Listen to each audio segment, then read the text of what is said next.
We're here on the lands of the Wiradjuri people, my ancestral home.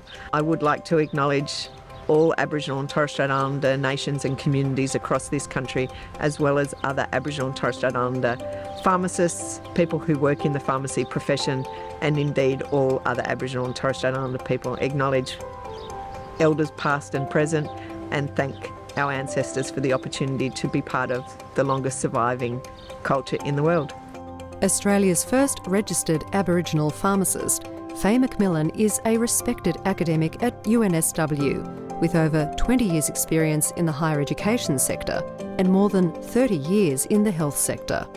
An inspiration to many and a role model for all pharmacists, she has been instrumental in the Closing the Gap Steering Committee since 2013, leading to a paradigm shift in the way Aboriginal and Torres Strait Islander people seek and access healthcare.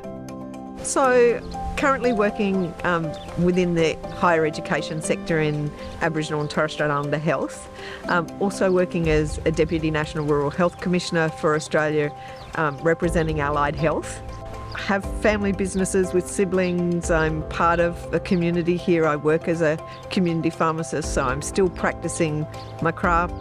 I'm a mum, I'm a daughter, friend, all of those things that make up who we are, that create the individuals that go to work every day and do the jobs that we do. And I'm very mindful of the important role that those people have to me. Professionally, what I'm most proud of are the opportunities to elevate Aboriginal and Torres Strait Islander health and the strength of what culture does mean for Aboriginal and Torres Strait Islander people.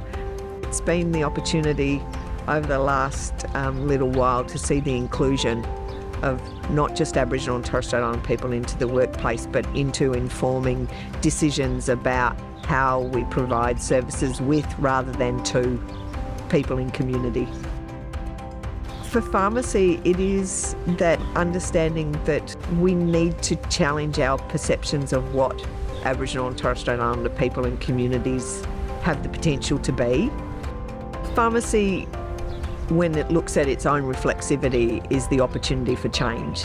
And where can we use the skills, knowledge and expertise of pharmacists to ensure that communities are receiving healthcare that actually makes a difference in their lives? So we've seen pharmacy change into aged care, we've seen it change into Aboriginal community controlled health services, Aboriginal medical services, so pharmacy is already showing that it has the potential to change and evolve to meet the needs of what society is asking of us.